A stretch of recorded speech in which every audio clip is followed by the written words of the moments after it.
I just realized that I have been recording for about 10 minutes, fully in flow, just preaching the goodness, and then realized that the recorder's gone flat. Oh, today's not my day.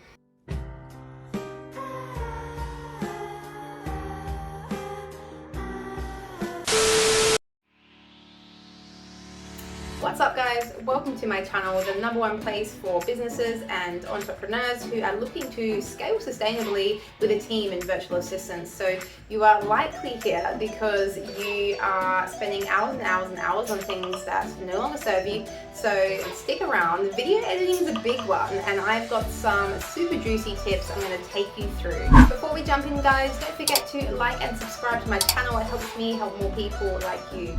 Now my recruitment and HR team literally spend hundreds of hours and screen hundreds of people every single week so that we can find that top talent there. We are really experts in the outsourcing world, so I'd really love to share some of our knowledge. This is how I built my entire business to where it is now, healthy 5 figure a month and within a year, and I would like to help you do the same as well and get some things off of your plate. Because I'm going to take you through exactly how I've done this within my business, within my company, and how I've saved easily 20 hours, if not 30 hours per week with this exact process. I'll also be going through budgeting, what to expect, and taking you through a brief as well. So how to actually brief these people that you're onboarding to do your video editing for you. So a lot of people, when they think outsourcing and delegating, they're like, okay, cool, I'm gonna outsource and delegate that which is not within my genius zone. It's not always the case, because you might be an amazing video editor, but you're just finding that spending 20, 30 hours a week on video editing is taking you away from other things. And if you want to grow your business, then you're going to have to get somebody on board to help out with that. So you can either be really skilled at it and still want to outsource it, or like me, I'm not skilled at video editing at all, yet I do have a social media manager who's also a great video editor from the Philippines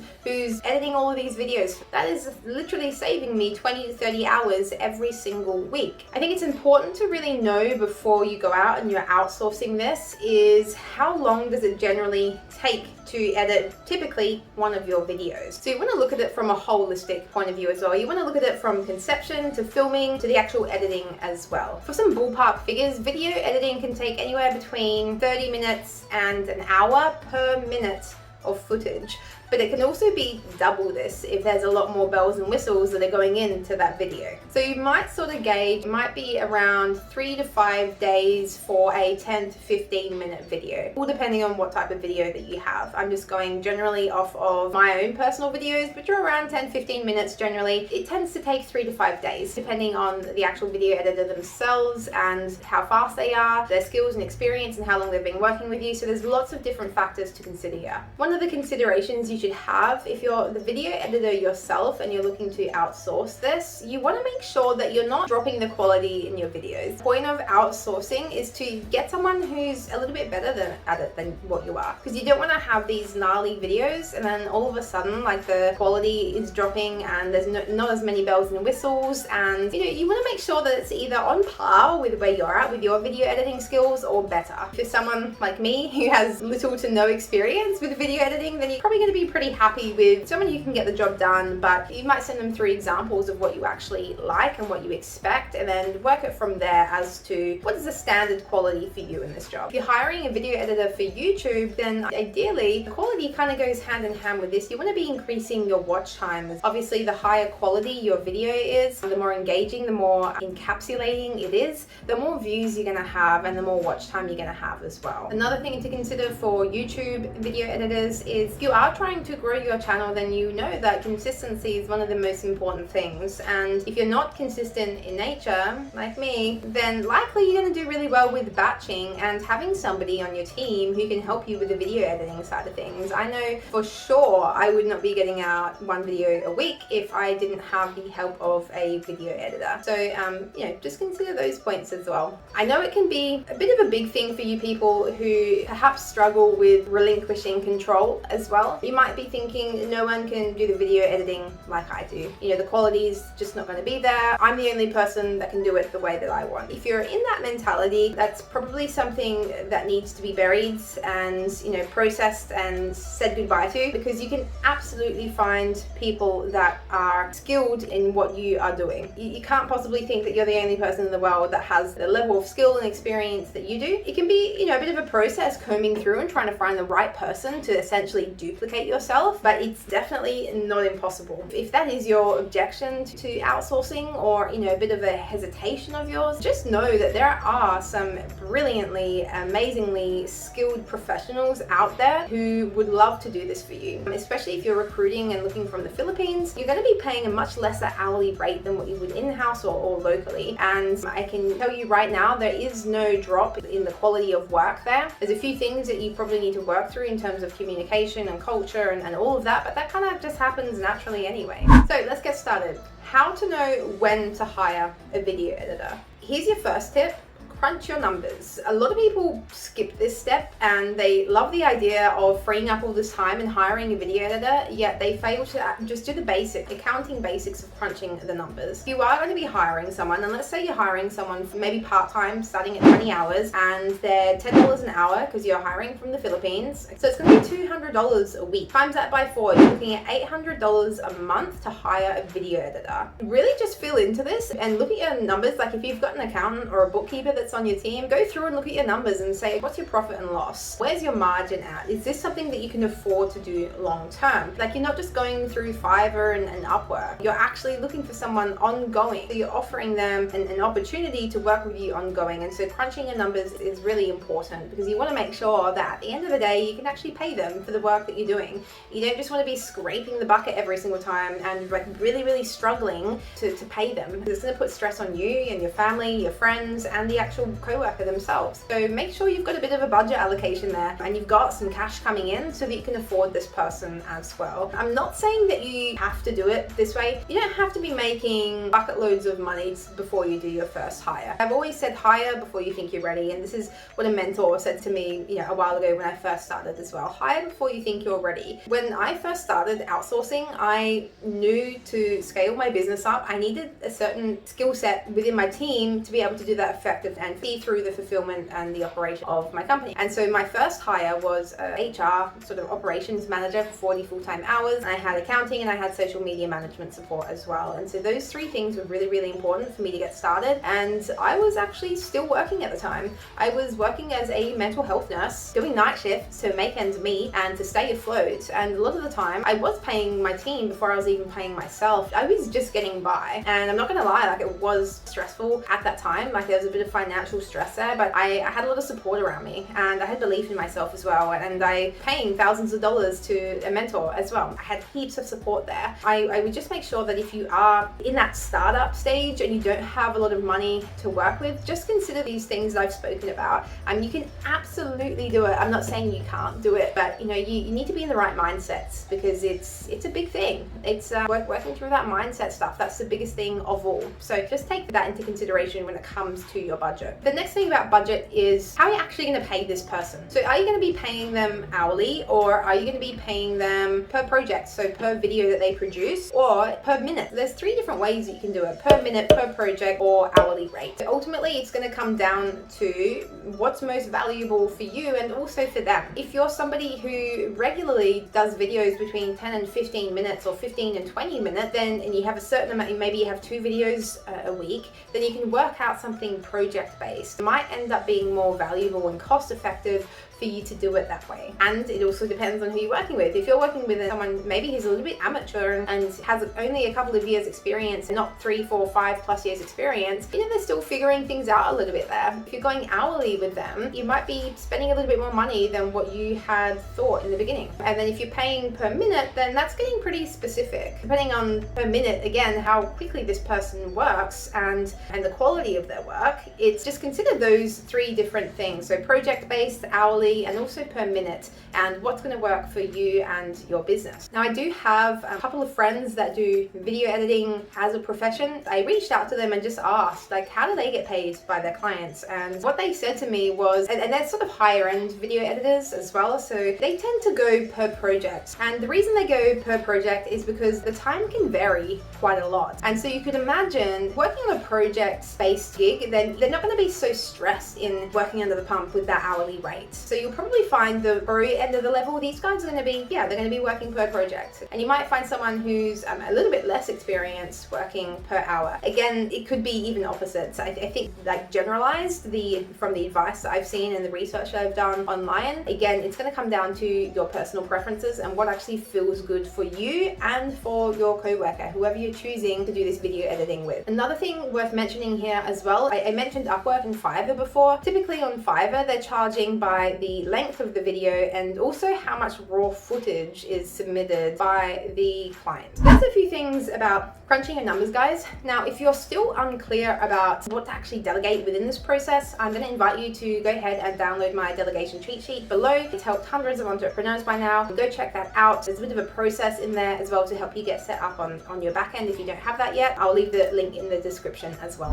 So now we're up to the next part, and it is choosing who you want to work with. Who's going to be the best value match for you? Who's going to be an asset for your team? I see a lot of people throwing out this advice about the try before you buy, go on all these trials and whatnot. Honestly, you can effectively skip that step and get a stellar candidate by doing a proper pre-screening process. So you can really hone in and find that top 1%, that person who's going to be absolutely dedicated and loyal and awesome on your team. You can do that if you follow a good pre-screening process. And this is really how you're going to avoid, making the mistake of hiring someone who can't follow instructions. Maybe they make more mistakes than what's actually desired. You're not going to find yourself going back and forth with this person, and someone who doesn't have a creative flair. Because if you're a video editor, it's quite a creative type job. You want somebody who can think a little bit outside of the box and not so structured and just following instructions. You want them to be able to come up with some of their own ideas as well. Now, I will be covering where to find these people in a minute, but first I want to take you through a bit of the pre-screening steps. Now, it's all going to start with a killer job description and a stabbing one-liner. So when you're actually going out and if you're doing the recruiting yourself, you want to be making sure that the job description is really clear, and you want to make sure that there's a bit of your own personality in it as well. The first job post that I ever did was work with the best boss ever. I was like, okay, cool.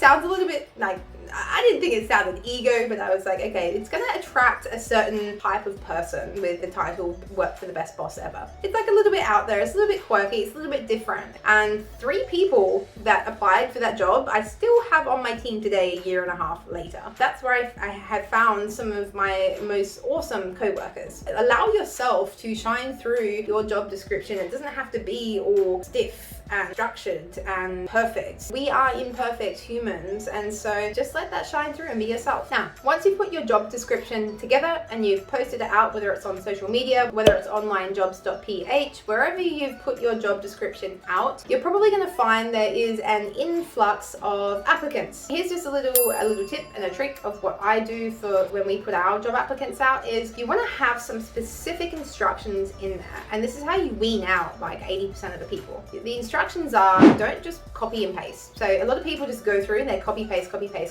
They just apply for any job that they can possibly get. Specify, I don't want you to copy and paste when you apply for this job. And you can tell when someone's copied and pasted. And so if they've done that, then you can politely reply and say, actually, this is what we said, and give them a second chance, or you can just immediately disqualify them. The second thing is you want to have some sort of get them to fill out a Google form. As part of the job application, they actually need to fill out a Google form as well. You might have a few questions in there for them as well, which is great because you can put it out onto an Excel sheet and it just makes screening the candidates easier. Third part to this is you might want to put a trick question in as well. You might say in the job description itself, put your age as 37 or whatever. No matter what your age is, when you fill out the Google form, I want you to put age 37. And so when they go to that Google form and when they fill that out, and if they put their actual age and they don't put 37, then that's an immediate failure as well, because they haven't been able to follow that instruction. If they can't follow the instruction of reading the job description and doing what you've asked in the Google form, then what are the chances going to be when they're working with you? They're going to be missing points. This is the pre-screening. You want to to make sure that they can follow basic instructions. Now, a fourth part to this is what I love to do in the job description as well, is to also put in a request either a video or a voice note. I really, again, have found some of my best co-workers through this method. And don't ask them, send me a voice note with your skills and experience. That's boring, and likely you'll find that they're just reading off of their CV. I've been there, I've done that, I've made that mistake, and I was like, oh, that's not like squeezing out the juice. That's not like telling you who they are, to the core as a person. It's a really good little hack here to draw out the juice and get to the core of the kind of person that you want within your vicinity and to be working in your team, is to ask them a question, like get them to send you a voice note and ask them something like, tell me in a voice note what lights you up, or tell me in a voice note what you do to stay healthy and happy. Then you start to get, paint a bit of a picture about who they are, aside from their skills and experience, but who they are as a person, because that's what it's going to come down to when you're choosing who you want to work with. And a lot of people make the mistake of choosing people that, to work with that just have skills and experience, but maybe they're not coachable, and maybe they don't even like them. Maybe they have nothing in common as well. Two really, really empowering questions that you can ask to get to the crux of things. Next, what I want to talk into after you've gone through and you've done your pre-screening, okay,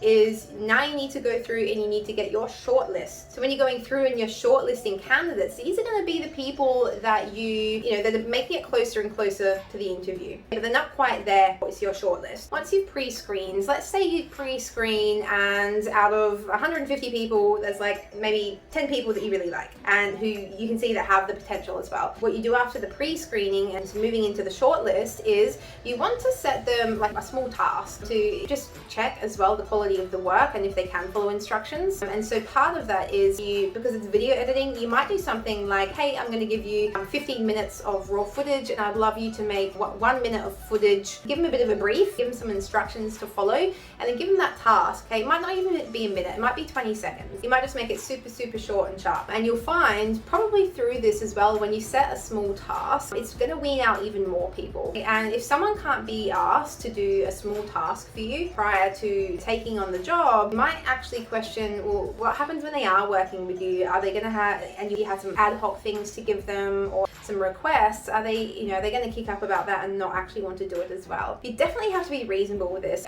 I'm all about valuing people's time. So you might look at doing like a paid trial as well, or a paid task. Choose a task that doesn't take any longer than an hour. I think that's pretty fair to ask of someone before you decide to take them through to interviews. So when you get that back from them, then you can go through the submissions of the tasks that people have given you, and then you can get a bit of an idea of people's work and how they actually work when you give them a brief, and did they follow in the instructions, and are you happy with how they put it together? And in the shortlisting as well, this is when you can dive a little deeper into the CV and the portfolio. I'm not big on CVs. Like resumes and CVs, I feel a little bit stiff and outdated, and they have their place. I'm not anti-CV and resume, but I certainly, that's maybe like 5% of what I'm looking at when recruiting. The other 95 is things like, I would be looking at their portfolio rather, and looking at the work that they've put together, the clients that they've been working with. And also the interviews are huge. Like when you're actually interviewing someone, that's where I base my final decision, is on the interview and how they show up and how we get along, and is there resonance there, and are we in alignment, all those things. But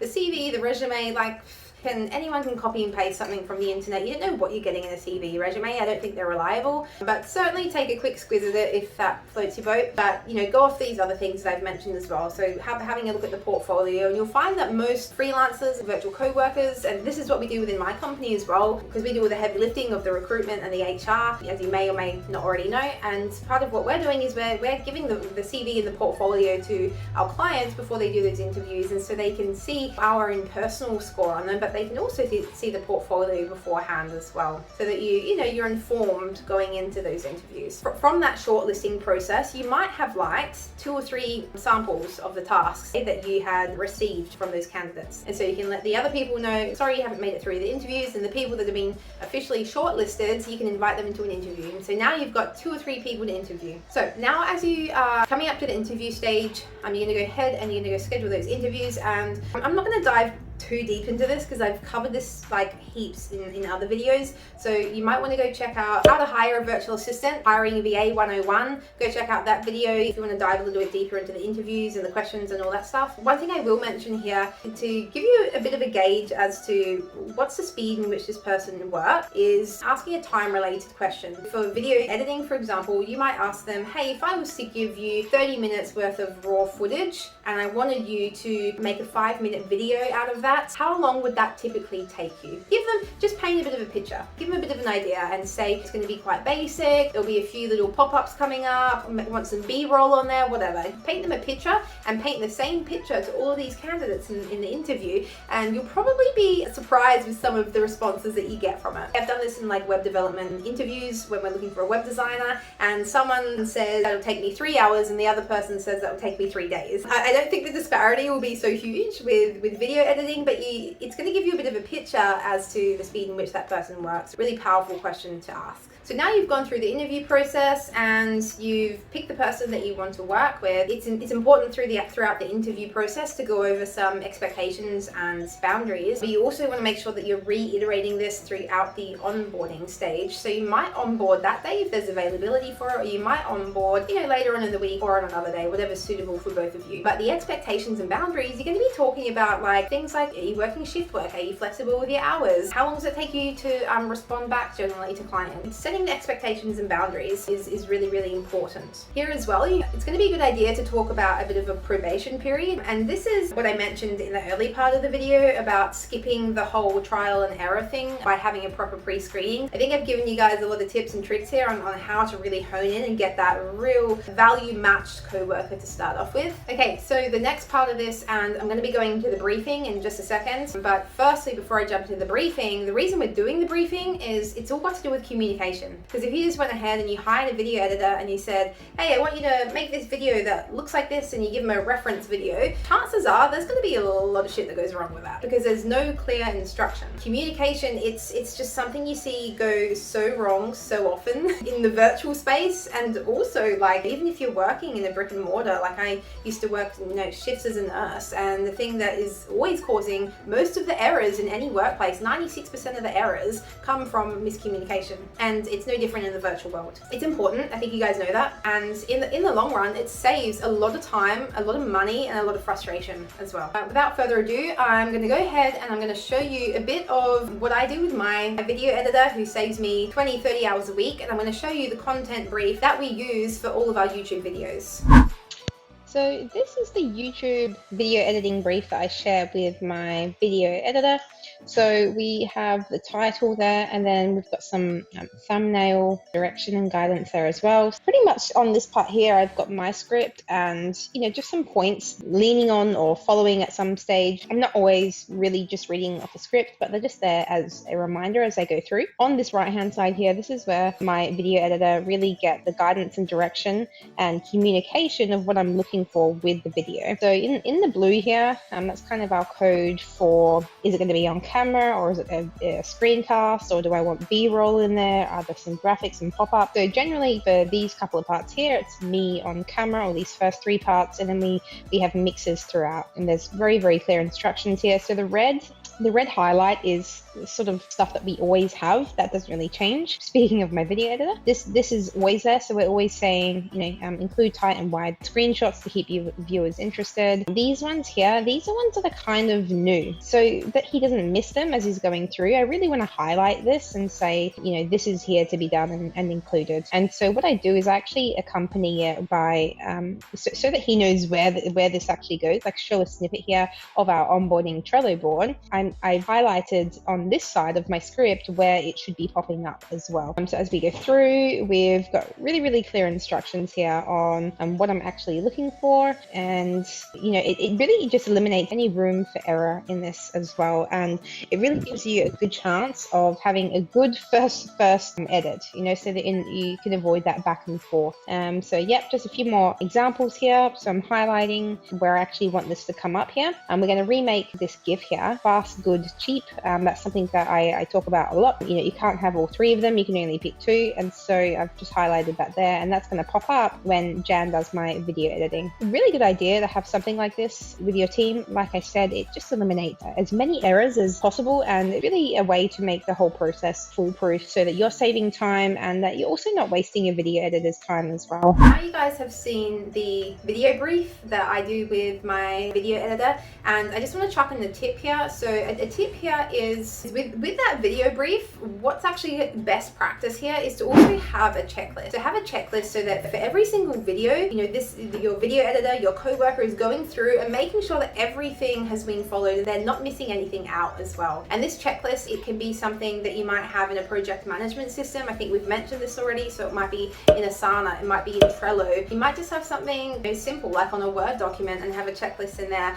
But utilizing a checklist is part of creating a process. It's systemizing it, which leads me to tip 2, minimizing risk. And minimizing risk is if something's to go wrong with this video editor as well, or if you need a replacement or something happens to them and they can't work for you for whatever reason, the thing is you've got a bit of a process there, you've got a checklist, or you've got some tasks and some subtasks there that also relate to the content brief. So there's something that's being followed. So I would recommend that. That's definitely one of a really handy tip there in terms of minimizing risk as well. Now, before we go into where can you find these people, where do you actually hire, I want to quickly go over a couple of considerations. So consideration 1, it's totally natural to go back and forth a little bit with the first 3 to 4 weeks of having somebody new on board. This is called the adjustment period. So if you get someone new and you've written out this killer content brief and you're like, that's foolproof, no one can stuff that up, don't be disheartened or upset if they give you a video back that's not quite on point. If it's like the opposite of the video brief, then you've got a problem there, and probably the pre-qualification steps or the pre-screening steps maybe haven't been followed to a T. You've got a problem. But if there's just a few things that are a little bit out of whack and there's a few amendments or some tweaks that need to be made, then just be lenient as well. And just know that jumping into anything new, everyone adapts at different rates. I'm personally a very adaptable person. I thrive on change. I love it. You can throw me in and I get off on it. I think it's great and I have fun in that. But my partner, for example, you throw her into a new situation or go away somewhere that she's not familiar with and she doesn't adapt quite as easily. It's just different personality types. There's nothing wrong or bad with it, but just consider this. This is part of HR, human resources. You're dealing with human beings here, and so be considerate that everyone is different. So as much as everyone's got different adaptability levels as well, you've also got to consider in terms of time schedule and your expectations of this person, consider maybe when they're most productive. I'm more productive in the morning and afternoon, but I do know people that are more productive in the afternoon going into the evening, okay? It's not uncommon. So when it comes to expectations and considerations here, if they're not available in the morning to come to meetings, don't get pissed off and think that they're lazy or think that they're this or that. Before you go ahead and jump to conclusions, just think about maybe they're someone who likes to sleep in. There's loads of people that like to sleep in